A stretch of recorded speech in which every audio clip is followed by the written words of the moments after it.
Hola, gracias por venir a Interior 403. Yo soy Nora de la Cruz y este es técnicamente es el primer Keeping Up del año porque es el primer video en el que realmente voy a hablar de mis lecturas y en este caso nos vamos a ocupar del mes de enero, que la verdad es que fue bastante más movido, variado, sorpresivo de lo que yo hubiera esperado.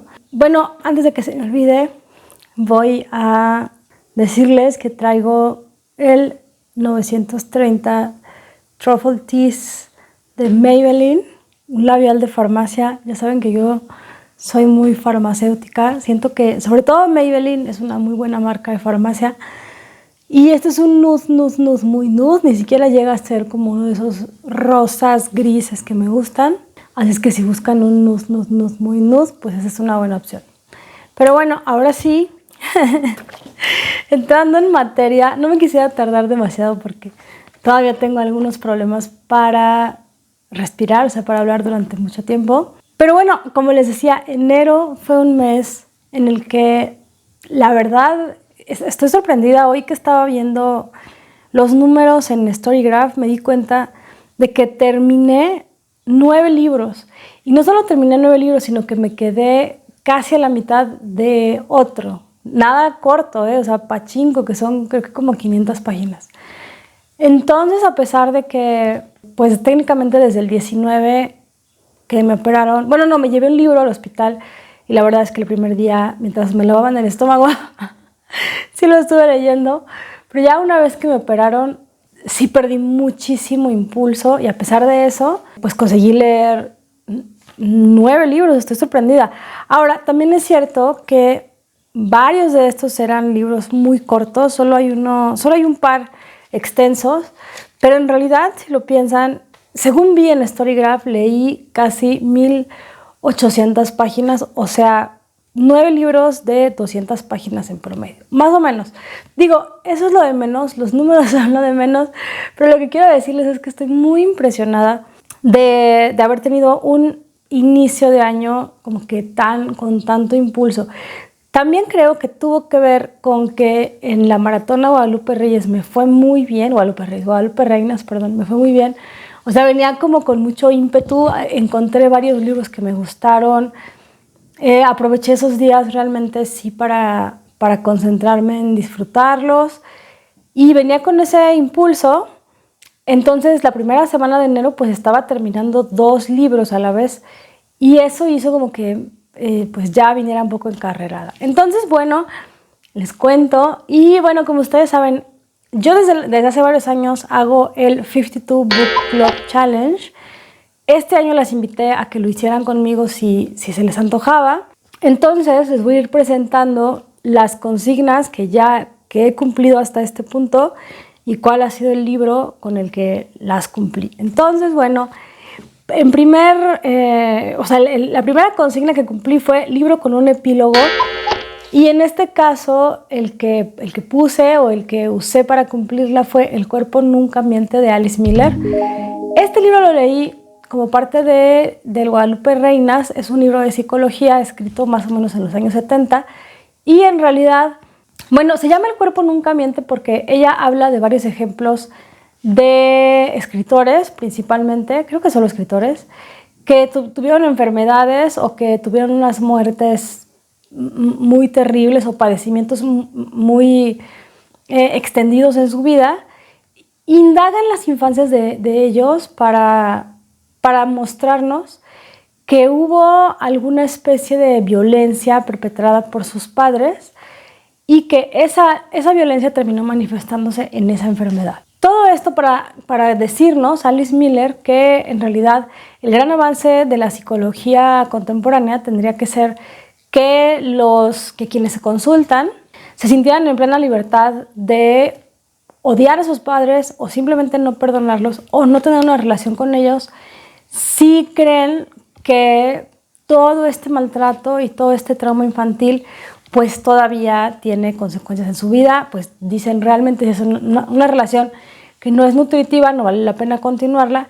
Pero Alice Miller dice que esto ha sido muy difícil, o sea que en la historia de la psicología ha sido muy difícil concederle esa libertad a los pacientes porque todavía predominan los mandatos morales y sociales y religiosos que nos dicen que los padres son la máxima autoridad y que, digamos, es imposible, o sea, no respetarlos y no rendirles una cierta reverencia, ¿no? O sea, como que tienen o sea, si son tus padres, pues tienen un pase.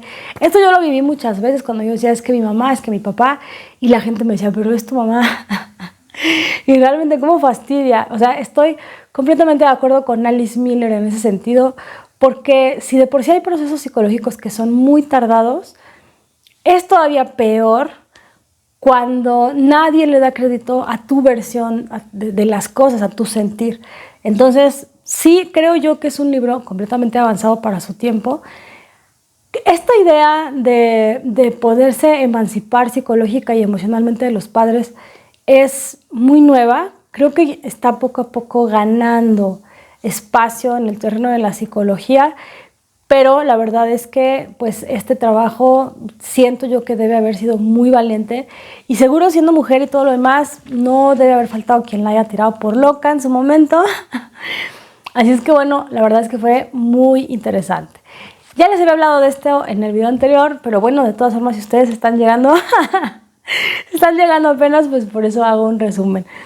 Y bueno, de igual manera, para la consigna libro situado en un entorno, en un espacio contemporáneo, ahí usé The Subtweet de la autora canadiense Vivek Shraya, porque claro, ¿qué más contemporáneo que eso? Realmente muchos de los elementos de la trama tenían que ver con el uso de redes sociales, el uso de tecnologías musicales, la velocidad con la que se difunde la información en nuestros tiempos gracias a estas mismas tecnologías, la presencia de nuestros teléfonos en nuestras relaciones amistosas y cómo puede influir, o sea, cómo leemos o cómo tenemos que aprender todos estos nuevos códigos sociales y emocionales del Instagram y del Twitter y todo lo demás.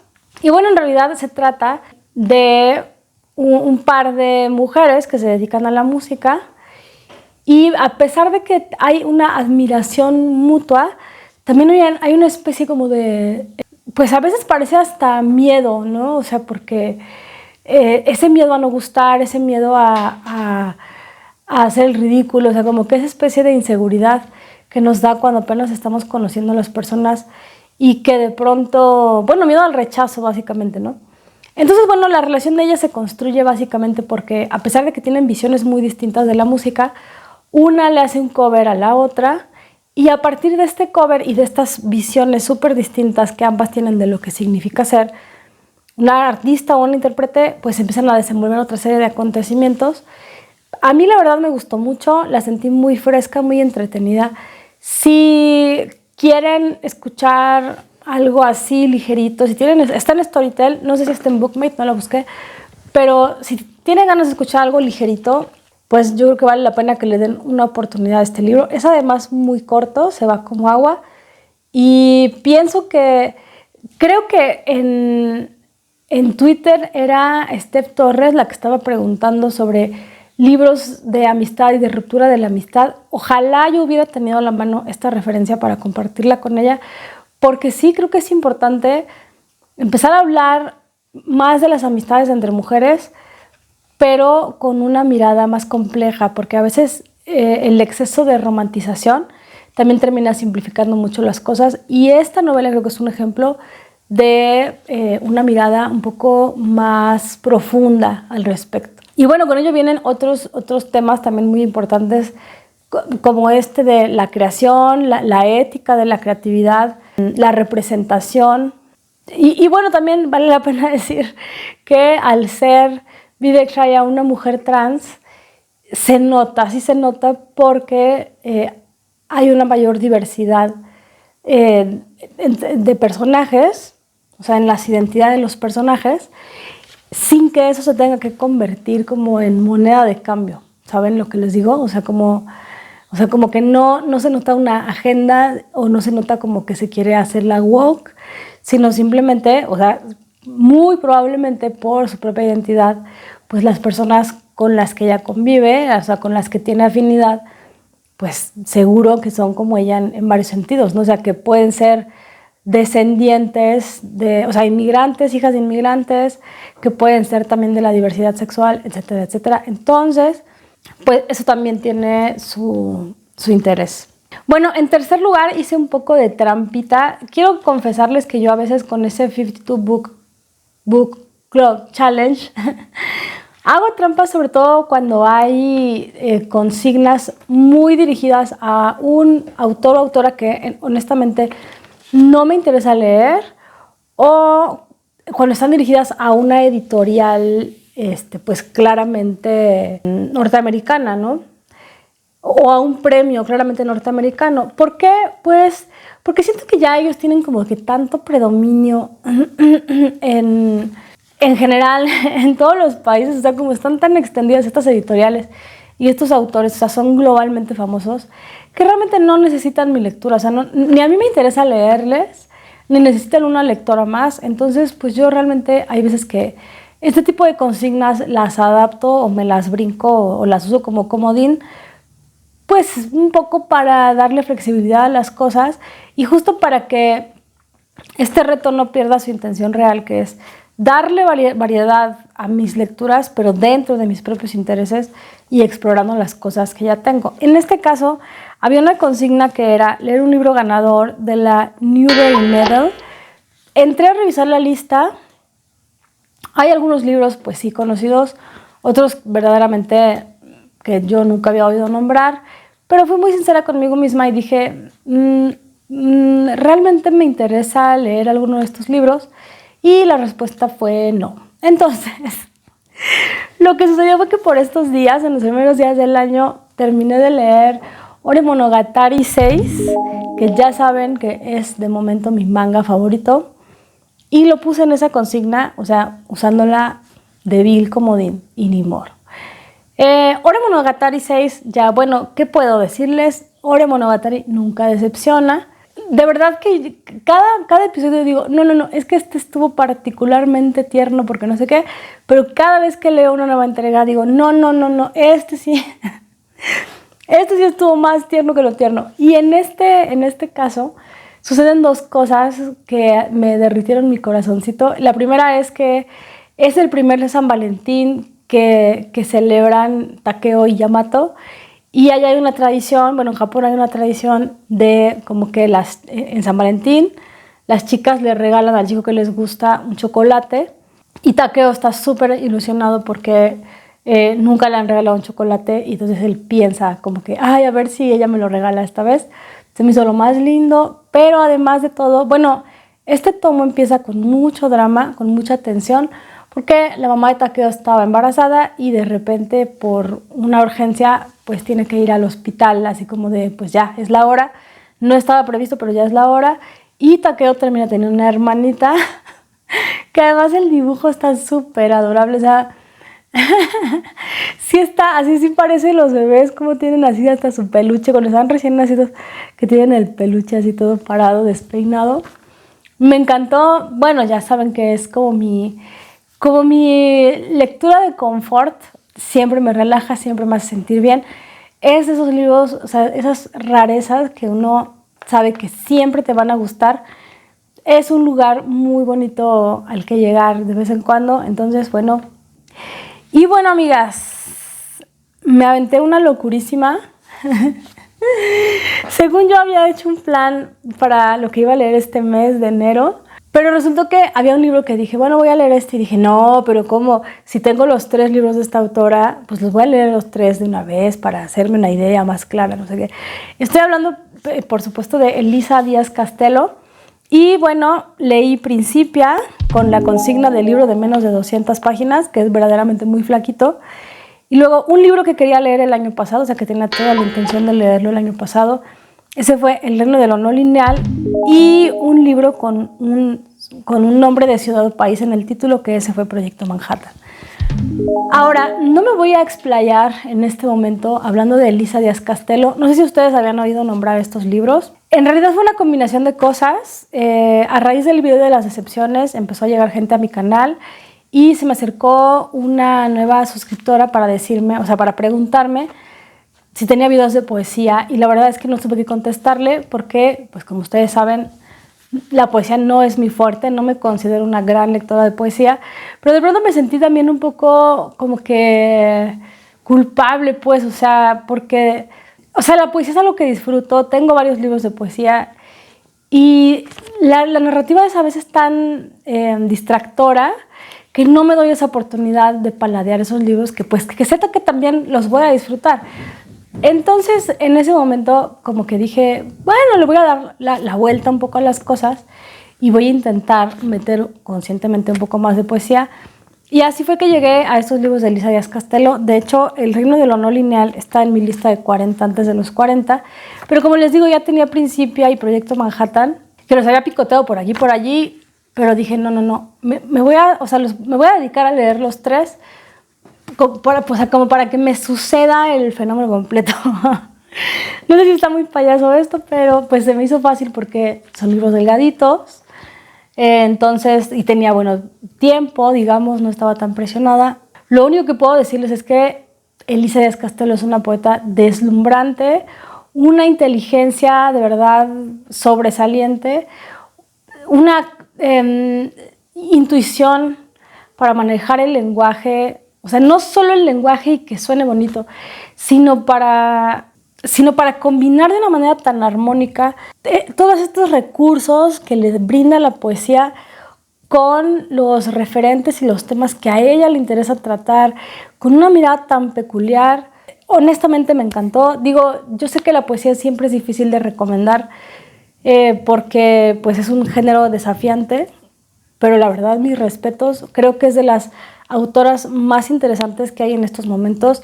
Y si a ustedes les da curiosidad en ese sentido, o sea, pensar qué es lo que se está escribiendo en México actual que valga la pena y que además tiene, o sea, se nota que tiene una cualidad muy perdurable. Si se encuentran con alguno de los libros de esta autora, yo les recomendaría ampliamente que le dieran la oportunidad. Creo que los tres, o sea, yo sí tengo un orden de cuál me gustó más, cuál me gustó menos, pero creo que los tres son buenos. O sea, no les diría, mejor elijan solo este. No, o sea, si se encuentran cualquiera de los tres, creo yo que cualquiera de los tres es un libro valioso. Así es que, bueno, no quiero explayarme demasiado porque en realidad quiero hacer un video especial para hablar de estos libros. Así es que digamos que continuará. Y bueno, también entre la poesía que leí en enero, ya que estaba tan encarrerada y tan entusiasmada, o sea, porque verdaderamente me quedé muy entusiasmada después de terminar los libros de Elisa Díaz Castelo, pues estuve ahí viendo mis libreros y me encontré con un libro que había comprado y que me funcionaba muy bien para la consigna de portada tipográfica, y ese es Regreso a casa de José Luis Peixoto, publicado por Cuadribio y traducido por Diana Alcaraz, si no me equivoco. Bueno, no sé si lo he comentado suficiente en el canal, pero José Luis Peixoto es un novelista portugués. O sea, siempre que lo presentan dicen que Saramago como que lo recomendaba, ¿no? O sea, que Saramago le dio, digamos, el espaldarazo.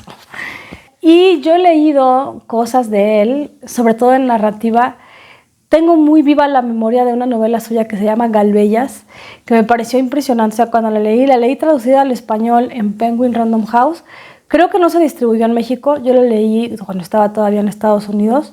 La saqué de la biblioteca del Paso. Me maravilló, me pareció impresionante, me pareció de verdad un libro increíblemente bello. Creo que esa novela ahora la tiene Arlequín, que es una editorial de Guadalajara que tiene varias de las novelas, si no es que todas las novelas de José Luis Peixoto.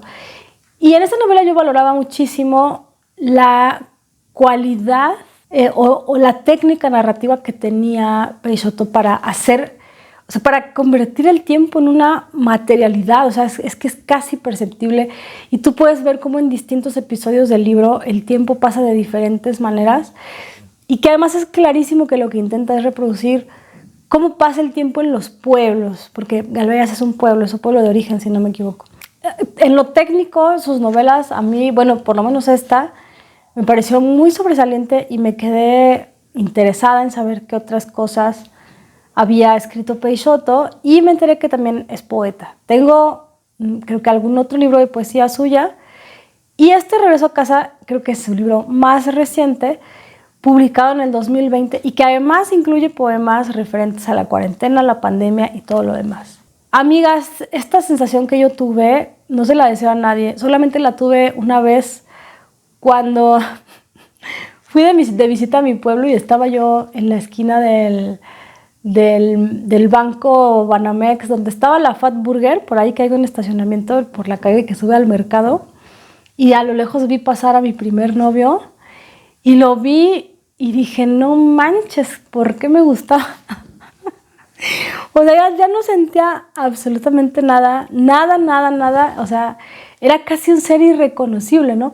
O sea, después de haber pasado por este desbordamiento pues del enamoramiento adolescente, pues yo veía a este cuate y decía, ¿qué onda? Un desconocido total. Entonces, bueno, así me pasó con este libro de Regreso a casa de José Luis Peixoto.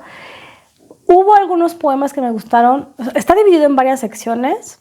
Sobre todo me gustaron algunos poemas relacionados a lugares. O sea, creo que hay unos de Corea del Norte en los cuales, bueno, lo que me gustó de esos poemas es como que se superponen también los tiempos. O sea, está en Corea del Norte y de repente le llega un recuerdo y vemos cómo se superponen el presente y la memoria. Y les escribe varios poemas a sus traductores. Eso como idea me encantó, pero además el primero de esa serie de poemas me gustó muchísimo, pero amigas, hubo algunos que de plano sí dije, ¿por qué nadie te dijo? No sé, o sea, siento que, o sea, es que, vaya, tal vez yo tenía esta referencia de este hombre como que con este nivel de detalle tan impresionante, y aquí lo que veía era que de pronto los poemas eran excesivamente literales, o sea, decían solo lo que decían, pero eso no nos llevaba a nada más. Y sobre todo los poemas de la cuarentena y estas cosas, ay, algunos me parecieron tan fallidos que yo decía, Dios mío, ¿por qué un editor no le dijo? Bueno, al final decía, esta edición estuvo al cuidado del propio autor, y yo dije, mamá mía, alguien acompaña a este hombre, no lo dejen solo, por favor, porque sí, no. Y digo, para mí como su lectora o como una lectora que lo admira mucho, fue un poco difícil la experiencia, ¿eh? No fue nada agradable. Y bueno, amigas, ya llegamos a las antípodas, hacia los extremos, a los extremos de lo que sucedió en enero. Y por un lado, bueno, en La Consigna, un libro con un personaje refugiado, leí Girl, Woman, Other de Bernardine Evaristo, que es una novela ganadora del Booker Prize en el año 2019. Empató con Margaret Atwood, que en ese año ganó con Los Testamentos. Dios de mi vida, tengo que confesarles algo. Este libro también intenté leerlo el año pasado. Lo leí por recomendación de mi amiga Natalia, a quien le agradezco que me haya acercado este libro. Y lo intenté leer el año pasado, justo después de mi operación de la mano. Pero estaba muy débil, estaba muy triste.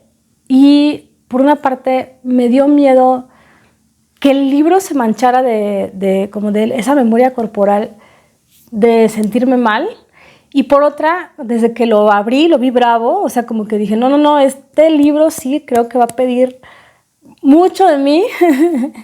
Entonces no es cualquier cosita y no sé si tengo las fuerzas para hacerle frente, ¿no? Entonces lo pospuse, pero este año decidí iniciar prácticamente el mes con él porque está en mi lista de 40 antes de los 40 y sí me estoy apurando lo más que puedo. Y me di cuenta de que el audiolibro estaba disponible. Amigas, este es uno de esos casos en los cuales está muy bien complementar la lectura con el audiolibro, porque, bueno, llegando al punto, quiero decirles que se trata no es una novela típica en la que hay un arco, ¿no? De principio, medio, desenlace.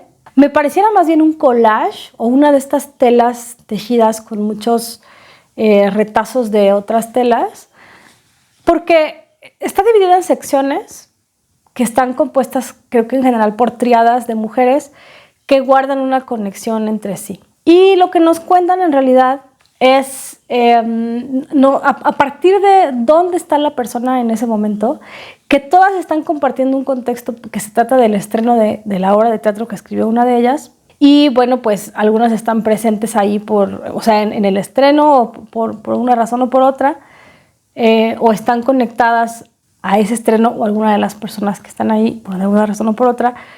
Y en realidad lo que nos cuentan, o sea, como punto de partida de, fulanita iba al teatro, no sé qué, y empieza como que una especie de, es que no es un libre flujo de conciencia, pero sí es como que una especie de retrospectiva en la que el tiempo fluye de una manera impresionante. O sea, de verdad, creo que una de las cosas más difíciles de manejar como escritor es el tiempo, y es la materia prima de las historias, pero es muy difícil dominarlo.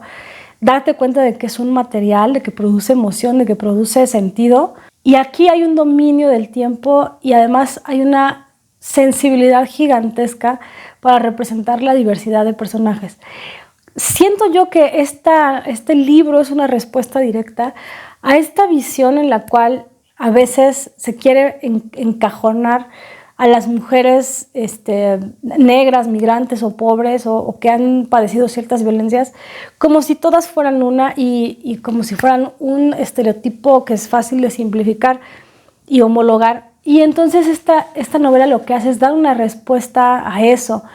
Porque en realidad, pues sí, todas o la mayoría, no estoy segura, me quedé con la duda. A ver si Nates me contesta si Penélope es blanca o es negra, no lo tengo claro, pero lo que nos muestra es que todas son mujeres, todas tienen identidades, digamos, contestatarias, todas han padecido violencias, todas están de alguna u otra forma en la periferia y todas tienen historias tan distintivas. O sea, eso fue como, bravo, claro, o sea, es que no es una sola historia, es que son miles de posibilidades. Eso es lo primero. Y además, también aquí, ojalá hubiera leído esta novela antes para incluirla en las historias de resiliencia, porque aquí sí, o sea, está claramente representada la resiliencia, más allá del discurso white chican buena ondita. O sea, aquí lo que vemos es, estas mujeres pasan por situaciones muy difíciles de discriminación, de violencia sexual, de pobreza, de pérdida, ¿no? de migración, carencias, lo que ustedes quieran.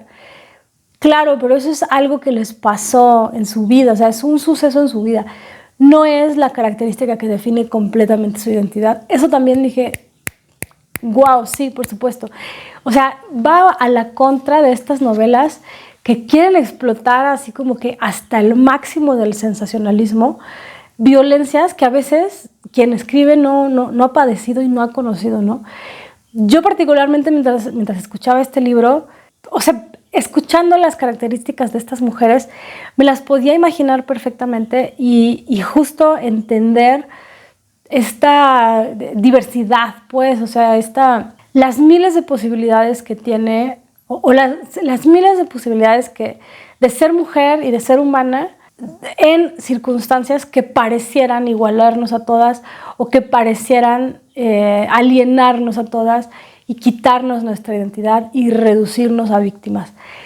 Qué libro tan asombroso en todos los sentidos, o sea, en la visión que intenta comunicar, en la brillantez con la que lo hace, en el poder que tiene su lenguaje, la manera en la que combina distintos registros, que puede ser desde el inglés de Londres, de Norteamérica, pero también el inglés con marcas de la migración, de Nigeria, por ejemplo. De verdad, qué monumento. Yo no me imagino cuánto tiempo y trabajo le haya tomado a Bernardina Evaristo escribir esta novela y tampoco sé cuántos años de su vida. Creo que o sea, ha escrito mucho antes. Entonces, claro, yo digo, este es un libro que es el resultado del proceso de maduración de una persona y de una escritora. Por vida de Dios, no se lo pierdan. Es una enorme pieza de escritura. Vi por ahí que Leslie Rondero lo estaba ofreciendo en español. Si ustedes quieren leerlo en inglés por lengua original y para darse cuenta de estos matices, perfecto. Pero la verdad es que creo que en español también puede valer la pena perfectamente. Y pues nada, o sea, no voy a disimular mi entusiasmo. Honestamente terminé de leerlo y dije, este libro, o sea, es enero y seguramente, o sea, estoy segura y convencida de que este libro va a ir a lo mejor del año. Así se las pongo, o sea, de esos libros que se te quedan muy adentro, que los recuerdas, que los piensas tiempo después de haberlos leído y que sabes que te sucedió algo importante al leerlos. Entonces, por favor, si no lo han leído, denle una oportunidad porque vale muchísimo la pena. Y bueno, el 9º libro, amigas, tampoco me voy a extender demasiado aquí porque voy a hacer un video especial, un señorómetro, para analizar para no analizar, pero para comentar este libro.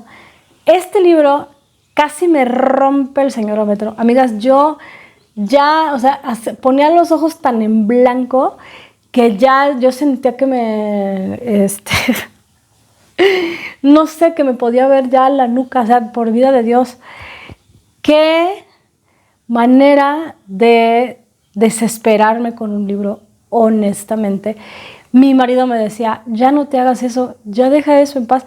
Y sobre todo porque me lo llevé al hospital, o sea, antes de hospitalizarme. Y en estos días que me estuve recuperando, este era el libro. Y yo le decía a mi marido, no quiero, o sea, quiero terminarlo con el último día de enero, porque ya no quiero que se extienda a más meses de mi vida. O sea, quiero dejar esto en el pasado.